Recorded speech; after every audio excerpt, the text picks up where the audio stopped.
اعوذ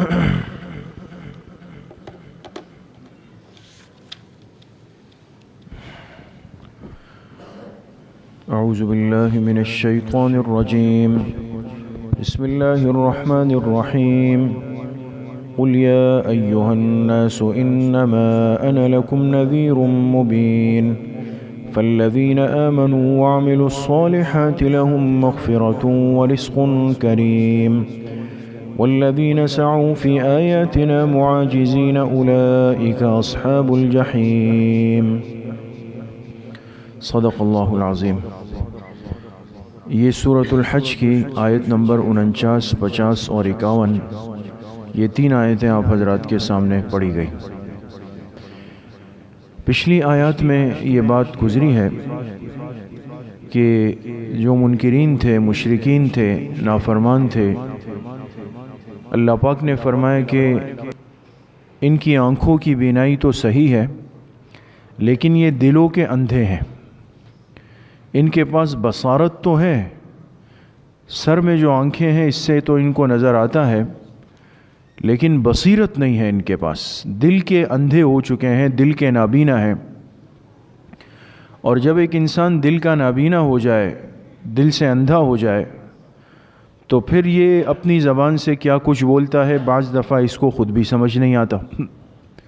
اس لیے جناب رسول اللہ صلی اللہ علیہ وسلم کی خدمت میں آ کے آپ سے کہتے تھے کہ اگر آپ واقعی سچے پیغمبر ہیں اور آپ ہمیں اللہ کے عذاب سے ڈراتے ہیں تو پھر ذرا اس عذاب کو ہم پر جلدی لے آئیں۔ یہ کتنی ایک نادانی کی بات ہے کہ خود اپنے لیے عذاب کا مطالبہ کر رہے ہیں کہ وہ جلدی آ جائے ہم پہ۔ تو آج کی جو آیات ہے اس میں حضور علیہ الصلاۃ والسلام نے ان کی اس بات کا جواب ارشاد فرمایا اللہ کے حکم سے کہ میرے دنیا میں آنے کا مقصد وہ نہیں جو تم سمجھ رہے ہو کہ میں لوگوں پر عذاب بھیجتا رہوں یا لوگوں پر عذاب کی دعائیں کرتا رہوں۔ میں تو اللہ پاک کی طرف سے ایک حکم پہ مأمور ہوں، ایک اور مقصد کے لیے آیا ہوں۔ میں عذاب کی بد دعائیں دینے کے لیے نہیں آیا بلکہ میرا مقصد کچھ اور ہے۔ ان آیات کا ترجمہ ہے، قل، اے میرے حبیب صلی اللہ علیہ وسلم آپ کہہ دیجئے، یا ایھا الناس، اے لوگو، انما انا لکم نذیر مبین، بے شک میں تم سب کے لیے ایک نذیر ہوں، ڈرانے والا ہوں، مبین، کھل کر۔ میں تو اللہ کی طرف سے ڈرانے والا بنا کے بھیجا گیا ہوں۔ فالذین آمنوا وعملوا الصالحات، لہٰذا اب جو ایمان لائے، نیک اعمال کیے، تو لہم مغفرۃ ورزق کریم، ان کے لیے بخشش بھی ہے، ان کے لیے عزت کی روزی بھی ہے۔ والذین سعوا فی آیاتنا معاجزین، اور جو لوگ کوشش کرتے ہیں ہماری آیتوں کو باطل کرنے میں تاکہ ہمیں ہرا سکیں، اولئک اصحاب الجحیم، تو یہ لوگ جہنم والے۔ تو آپ نے اپنی آمد کا مقصد بتایا، میں دنیا میں کیوں آیا ہوں، مجھے اللہ پاک نے کیوں بھیجا ہے۔ انما انا لکم نذیر مبین، نذیر کہتے ہیں جو آنے والے حالات کے لیے انسان کو پہلے سے ذہنی طور پہ تیار کر لے کہ ایک ایسی تکلیف کا، ایک ایسی مصیبت کا، ایک ایسی ہلاکت کا موقع آ سکتا ہے کہ جس سے پھر نکلنے کا کوئی حل نہیں ہوگا، لہٰذا ابھی سے تمہیں ڈرا رہا ہوں کہ اس آنے والے جہنم کے عذاب سے اپنے آپ کو بچا لو۔ یہ نذیر ہے۔ اب آپ نے فرمایا میں نذیر ہوں، اور نذیر بھی وہ مبین، جو کھل کر بات کرنے والا ہے، ڈھکے چکے الفاظ نہیں، مبہم الفاظ نہیں، گول مول الفاظ نہیں، مشکل اور علمی باتیں نہیں، واضح طور پہ ہر ایک کے لیے میں نذیر ہوں۔ اب جب آپ علیہ الصلاۃ والسلام نذیر ہے، آپ نے لوگوں کو آنے والے عذاب سے، جہنم سے ڈرایا، تو اب 2 شکلیں اور 2 صورتیں بنی۔ ایک طبقہ تو وہ تھا کہ جنہوں نے اس ہدایت کی دعوت کو قبول کیا، آنے والی مصیبت اور عذاب سے بچنے کے لیے اپنے آپ کو پہلے سے تیار کیا، یہ طبقہ بنا ایمان والوں کا۔ اور دوسرا طبقہ وہ تھا کہ جنہوں نے پہلے کی طرح آپ علیہ السلام کی اس بات کو بھی مذاق سمجھا کہ بھئی جو دنیا میں ہم پہ عذاب نہیں لا سکتے وہ ہمیں وہ آنے والی آخرت پتہ نہیں کب ہوگی اس سے کیسے ڈرا رہے، لہٰذا اس کا انکار کیا۔ جب انکار کر دیا تو یہ طبقہ بن گیا کافروں کا۔ تو آپ کی دعوت کے بعد ایک طبقہ ایمان والوں کا ہے اور ایک طبقہ کافروں کا ہے۔ ان آیات میں اللہ سبحانہ و تعالی نے دونوں طبقوں کو ذکر کیا الگ الگ آیات میں۔ پہلے طبقے کو فرمایا فالذین آمنوا وعملوا الصالحات، وہ طبقہ جنہوں نے میرے پیغمبر کی بات کو مان لیا، ایمان بھی لے آئے اور نیک اعمال بھی کیے۔ اور دوسرے طبقے کو فرمایا والذین سعوا فی آیاتنا معاجزین، وہ طبقہ جس نے میرے پیغمبر کی بات کو مذاق بنایا، مذاق سمجھا، مذاق میں لیا، اور بجائے اس کے کہ فکر مند ہوتے، ڈر جاتے، آنے والے حالات کی تیاری کرتے، الٹا ہمارے قرآن کی آیات کو، دین کے احکامات کو توڑنے کے لیے کوششیں کرنے لگ گئے تاکہ اللہ کے دین کے احکامات کو باطل کر دیں، اس کو شکست دے دیں۔ دو طبقے ذکر کیے، دونوں کا انجام بھی بتایا جو سمجھنے کا ہے آج کے درس میں۔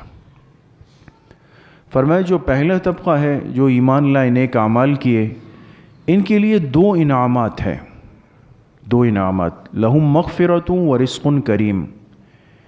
ایک انعام تو یہ ہے کہ ان کے لیے مغفرت ہے، اور مغفرت کس کو کہتے ہیں؟ معافی کو، بخشش کو، اور رزق کریم کہتے ہیں عزت والی روزی کو۔ ان ایمان والوں کو، نیک اعمال والوں کو ہم معاف بھی کر دیں گے اور ان کو ہم عزت والی روزی بھی دیں گے۔ اور جنہوں نے کفر کیا، ہماری آیتوں کو باطل کرنے میں لگ گئے، تو فرمایا اولئک اصحاب الجحیم، یہی لوگ جہنمی ہیں۔ یہ بات تو بالکل صاف ہو۔ اب میرے دوستوں بزرگوں، جو اصل بات سمجھنے کی ہے ان آیات میں کہ ایمان والوں کے لیے کتنے انعامات کا اعلان ہوا؟ دو انعامات۔ پہلا انعام فرمایا مغفرت ہے، یعنی بخشش ہے۔ دوسرا فرمایا عزت والی روزی۔ یہاں ایک بات مفسرین نے بڑی عجیب لکھی ہے کہ یہ جو اللہ نے انعام کا اعلان کیا کہ ان کے لیے بخشش ہے، ان کے لیے مغفرت ہے، ان کے لیے معافی ہے، یہ اس کلمہ پڑھنے والے مسلمان مومن بندے کی عجیب اصلاح اللہ پاک نے فرمائی ہے، اور اس کی جو سوچ ہے، اس کا جو خیال ہے اپنی ذات کے بارے میں، اللہ پاک نے اس سوچ اور خیال کی نفی فرمائی ہے۔ وہ کس طرح؟ آپ اگر غور کریں، اللہ نے فرمایا جو ایمان لائے، نیک اعمال کیے۔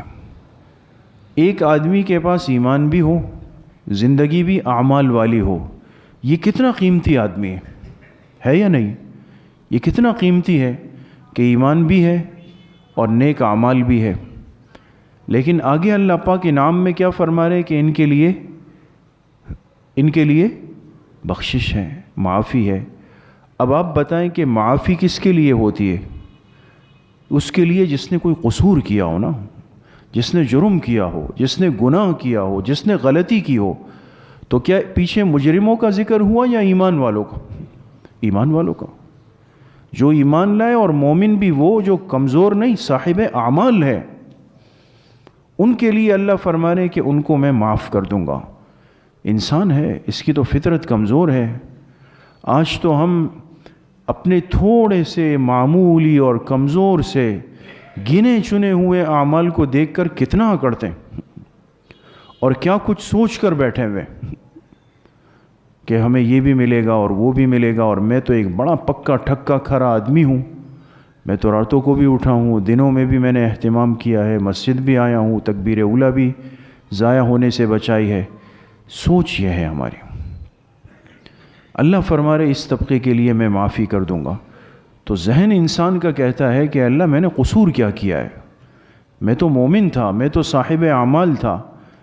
ہونا تو یہ چاہیے کہ قرآن کہتا کہ ان کے لیے یہ انعامات ہو، یہ جنت کے درجات ہو، لیکن فرمایا ان کے لیے مغفرت ہے، ان کے لیے معافی ہے۔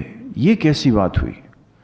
مفسرین نے فرمایا یہ اس انسان کی ذہن کی اصلاح ہوئی ہے، اور اس کے اس تصور کو توڑا ہے کہ اس انسان کی ذاتی محنت میں کوئی کمال نہیں ہے۔ کیوں؟ اس لیے کہ اللہ کی ذات کے لیے جو ایمان اور جو اعمال چاہیے، جس درجے کے، جس اخلاص کے، کوئی بندہ کہہ سکتا ہے کہ میں 100% اخلاص والے اعمال کرتا ہوں؟ کوئی نہیں کہہ سکتا ہے دوستو۔ ہر انسان اپنی زندگی کو، اپنی ذات کو اور اپنی محنت کو خوب سمجھتا ہے۔ نماز پڑھتے ہوئے میرے دل میں کیا خیال ہے، تلاوت کرتے ہوئے کیا خیال ہے، ابھی درس دیتے ہوئے، سنتے ہوئے ہمارے دلوں میں کیا تصورات ہے۔ انسان سوچ رہا ہو اب اگر اس وقت کہ دیکھو میں کیسا آدمی ہوں، سب آدم اجمع چلا گیا، میں قرآن سننے کے لیے بیٹھا ہوا ہوں، یعنی یہ تو اپنے اندر کا ایک بڑا پن ہے نا، اپنے آپ کو کچھ سمجھ رہا ہے، تو اخلاص تو ہوا ہو گیا، وہ تو چلا گیا۔ تو اللہ پاک نے اپنے ان بندوں کی اصلاح فرمائی کہ دیکھو ایمان اور اعمال صالحہ کے بعد بھی یاد رکھو، مجھے جس درجے کا اخلاص چاہیے ہو وہ شاید تمہارے پاس نہیں ہے، اور قیامت کے دن اگر پکڑ لیا، پوچھ لیا کہ بڑا دعویٰ کر رہے ہو کہ کلمہ لے کر آئے ہو، بڑا دعویٰ کر رہے ہو کہ اعمال لے کر آئے ہو، ہم تمہیں بتا دیتے ہیں کہ یہ اعمال کرتے ہوئے تمہارے دل میں کیا کیا خیالات پکتے تھے، کیا کیا سوچتے تھے، اپنے آپ کو بڑا، دوسروں کو حقیر سمجھتے تھے، اخلاص تو رہا نہیں، مجھے تو اخلاص کے بغیر کوئی عمل چاہیے نہیں، جاؤ جہنم میں لے جاؤ۔ انسان کیا کہہ سکتا؟ کچھ بھی نہیں کر سکتا۔ اس لیے اللہ نے فضل فرمایا یہ بندہ ظاہر کا ایمان اور ظاہر کے اعمال لے آئے گا، اخلاص کی کمی ہوگی لیکن تب بھی میں اس کی محنت کو، اس کے ظاہر کو ضائع نہیں جانے دوں گا، اس کا اکرام کر دوں گا اور اس کی بخشش کر دوں گا۔ کتنی اللہ کی مہربانی۔ اور دوسرا انعام فرمائے وَرِزْقٌ کریم، اور میں اس کو عزت والی روزی دوں گا۔ یہاں مفسرین نے لکھا کہ یہاں بھی انسان سوچ سکتا ہے، بہت سارے لوگ انسان دنیا میں یہ کہہ سکتے ہیں کہ بھئی مجھے تو دنیا میں بھی بڑی عزت والی روزی مل رہی ہے، میں تو خود ایک خان نواب ہوں، چودھری ہوں، میرے پاس تو یہ ہے اور یہ ہے، میں تو خود لوگوں کو دینے والا ہوں، میں فلاں ہوں، میری روزی تو یہاں بھی ایسی ہے۔ رزق کریم آخرت کی روزی کو کیوں فرمایا؟ علماء نے لکھا کہ دنیا میں دو طرح کے مسلمان ہیں کمانے والے۔ ایک طبقہ تو وہ ہے کہ جس نے کمایا تو دنیا کو، جس کے پاس رزق تو بہت تھا، لیکن وہ رزق جس راستے سے آیا، جس طریقے سے آیا، جس فکر سے آیا، وہ کریم ہی نہیں ہے۔ کیوں؟ اس لیے کہ جھوٹ بول کے آیا، خیانت کر کے آیا، دھوکہ دے کے آیا، سود کے ذریعے سے آیا، کسی کا حق دبا کے آیا، کسی کی بد دعائیں لے کے آیا ہے، رشوت لے کے آیا ہے۔ یہ جو جتنا ماحول کے اندر کمائی کے اسباب آج دنیا میں چل رہے ہیں، کیا خیال یہ رزق کریم ہے؟ یہ رزق کریم نہیں ہے، یہ تو عزت والی روزی نہیں ہے۔ کتنوں کے لقمے مار کر لقمہ حلق میں جا رہا ہوتا ہے، کتنوں کے حقوق مار کر آج یہ حلق میں انسان لقمے اتار رہا ہے، یہ رزق کریم تو نہیں ہوا۔ دوسرا ایک طبقہ وہ ہے کہ جس نے اپنے اوپر بڑی محنت کی، اپنے آپ کو بچایا حرام سے، مکروہ سے، مشتبہ سے، کسی ناحق سے، سودی معاملات سے، ہر چیز سے بہت بچ کر رہا، بڑی اپنی حفاظت کی۔ لیکن اس بیچارے کو روزی کمانے میں باتیں بہت سننی پڑی، کبھی ایک کے پاس گیا، کبھی دوسرے کے پاس گیا، کبھی گیا تو کہا نہیں آج نہیں 3 دن بعد آؤ، کبھی گیا تو کہا بھئی وہاں سے سائن کروا کے۔ ہے یا نہیں ہے دوستوں؟ ایک انسان آج کل کتنی محنت کرتے ہیں ہمارے نوجوان، ہمارے ساتھی، لیکن اس کے باوجود بھی جو اپنی تنخواہ کے لیے ہم جاتے ہیں، اس کاؤنٹر پہ چلے جائیں، وہاں چلے جائیں، یہاں چلے جائیں، یہ سائن کروا لیں، ابھی آپ کی تنخواہ آئی نہیں۔ یہ جو سارے معاملات ہیں، یہ اندر کتنے ہم اپنے آپ کو ایک کمزور بندہ محسوس کر رہے ہوتے ہیں، یار میری تو کوئی عزت ہی نہیں کر رہا، میں نے 30 دن یہاں پہ کام کیا، محنت کی، آج اپنی حلال تنخواہ لینے کے لیے آیا ہوں، یہ لوگ مجھے ذلیل کر رہے ہیں۔ ہے یا نہیں؟ ایک جگہ اللہ نے ایسی بنائی ہے دوستوں کہ جہاں کا رزق واقعی رزق کریم ہے۔ وہ رزق کریم ہے کس طرح کہ ایک جنتی کی صرف چاہت ہوگی، بولے گا بھی نہیں، دل میں چاہت ہوگی کہ یہ فلاں چیز مجھے مل جائے، فرشتے لے کے حاضر ہوں گے۔ حقیقی رزق کریم تو وہ ہے، اللہ ہم سب کو نصیب فرمائے۔ اس لیے میرے عزیزو دوستو بزرگو، ایمان اور اعمال صالحہ پر حقیقی بدلہ وہ اس دنیا میں نہیں ہے، وہ کہاں پر ہے؟ وہ آخرت میں ہے، وہ جنت کے اندر ہے۔ اور جس نے خدا نخواستہ اپنے لیے دوسرے راستے کا انتخاب کیا، اللہ کے احکامات کو باطل کرنے میں لگا، والذین سعوا فی آیاتنا معاجزین، جو ہماری آیتوں کو باطل کرنا چاہتے ہیں، ناکام کرنا چاہتے ہیں، اللہ پاک کو عاجز کرنا چاہتے ہیں، فرمایا اولئک اصحاب الجحیم، یہ طبقہ جو ہے یہ جہنم والوں کا طبقہ ہے۔ آج دنیا میں بہت سارے ایسے لوگ، باطل پرست لوگ پیدا ہوئے ہیں جو اللہ پاک کے احکامات کو، قرآن کی آیات کو، احادیث مبارکہ کو اپنی من چاہی ترتیب پر لے جا کر اس سے احکامات اور مسائل نکالتے ہیں۔ جو اللہ نے فرمایا نہیں، جو اس دین کی چاہت نہیں ہے، اس سے اپنے مقصد کا مفہوم نکال کے اور کہا کہ نہیں جی ہم بالکل صحیح جا رہے ہیں، ہم بالکل صحیح جا رہے ہیں۔ یعنی نعوذ باللہ آپ اندازہ لگائیں، یہاں تک بات آ گئی کہ ایک بدکاری کرنے والا مرد اور عورت وہ یہ کہنے لگ جائے کہ ہم اپنے حق حلال کی کما رہے ہیں، ہم مجبور ہو کر کیا کر رہے ہیں، ہمارے بچوں کا مسئلہ ہے، یہ دنیا کے بچے نہیں ہے کیا، یہ دنیا اپنے گھروں کو نہیں پال رہی۔ ایک انسان اتنا گر جائے کہ وہ اپنی عزتیں بیچ رہا ہو بازار میں، اور اگر کوئی اس پہ روک ٹوک کرے، کہے بھئی کیا کرے، بچوں کا پیٹ پالنا ہے، ایک حرام کاری کر کے، بدکاری کر کے اور زنا کا عمل وہ زندہ کر کے وہ کہہ رہا ہے کہ میں جو ہے اپنے لیے محنت کر رہا ہوں، میں اپنے لیے رزق کما رہا ہوں، روٹی کما رہا ہوں۔ یہ ساری چیزیں آج سکھا دی گئی کہ سارے گناہ کرو بھی، اور اگر کوئی روک ٹوک کرے کہ بھائی یہ کیا کر رہے ہو، یہ کیا کر رہے ہو، یہ کیا کر رہے ہو، تو بولے بھائی ہم تو اپنے گھر کو، بیوی بچوں کو، کیا شریعت کا حکم نہیں ہے کہ بیوی بچوں کو پالنا ہے؟ تو مجھے کوئی اور راستہ نہیں ملا، میں یہاں پہ آ گیا، میں یہاں پہ آ گیا۔ یہ ہے اللہ کے احکامات کو باطل کرنے والا طبقہ۔ تو تھوڑی سی انسان محنت کرتا ہے، یہ تیزی سے گزرنے والی زندگی ہے، 60 70 80 سال کے درمیان، اس سے زیادہ تو ہے نہیں، وہی بہت تیزی کے ساتھ جا رہی ہے۔ اس میں انسان نے اگر اپنی حفاظت کی تو آخرت میں اللہ کی مغفرت بھی تیار ہے، رزق کریم بھی تیار ہے۔ اللہ پاک مجھے بھی آپ سب کو صحیح عمل کی توفیق نصیب فرما۔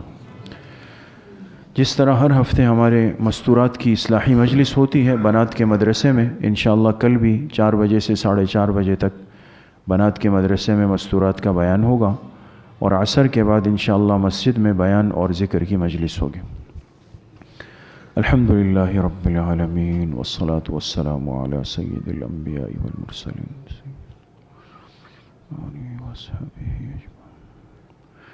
ہمارے یہاں کے ایک مدرس کی والدہ بیمار ہے، ICU میں داخل ہے، دعا فرمائے اللہ پاک ان کی والدہ کو شفائے کامل عاجل نصیب فرمائے۔ اسی طرح ایک طالب علم نے کہا ہے ان کی والدہ بھی بیمار ہے، اللہ پاک ان کی والدہ کو صحت کامل عاجلہ نصیب فرمائے۔ جتنے بیمار گھروں میں ہیں، اسپتالوں میں ہیں، اس مجلس میں اس وقت بیٹھے ہیں، اللہ پاک سب کو صحت کاملہ عاجلہ نصیب فرمائے۔ وصلی اللہ وسلم علی نبینا محمد وآلہ وصحبہ اجمعین برحمتہ۔